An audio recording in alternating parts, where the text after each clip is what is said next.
جھوٹ سے احتراز کرے۔ جھوٹ انسان کو گناہ کی طرف لے جاتا ہے، اور گناہ انسان کو جہنم میں لے جاتا ہے، اور جھوٹ بولتے بولتے انسان اللہ کے ہاں جھوٹا لکھ دیا جاتا ہے۔ حضرت عبداللہ رضی اللہ تعالی عنہ سے مروی ہے، وہ فرماتے ہیں کہ ایک شخص نبی علیہ السلام کی خدمت میں حاضر ہوا اور عرض کیا، اے اللہ کے رسول، جنت میں لے جانے والا کام کیا ہے؟ تو اللہ کے رسول نے فرمایا، سچ بولنا۔ کیوں؟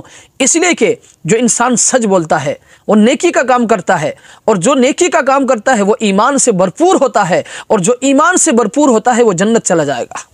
پھر اس شخص نے عرض کیا، اللہ کے رسول، جہنم میں لے جانے والے کام کیا ہے؟ تو اللہ کے رسول نے فرمایا، جھوٹ بولنا۔ کیوں؟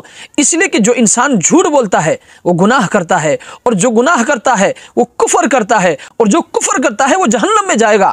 اس لیے میرے بھائیوں، میرے دوستوں، میں آپ سے درخواست کرتا ہوں، میں آپ سے اپیل کرتا ہوں، جھوٹ سے اپنے آپ کو بچائیں، جھوٹ سے اپنے آپ کو بچائیں۔ یہ تباہی ہے، یہ تباہی ہے، یہ انسان کو جہنم میں لے جائے گا۔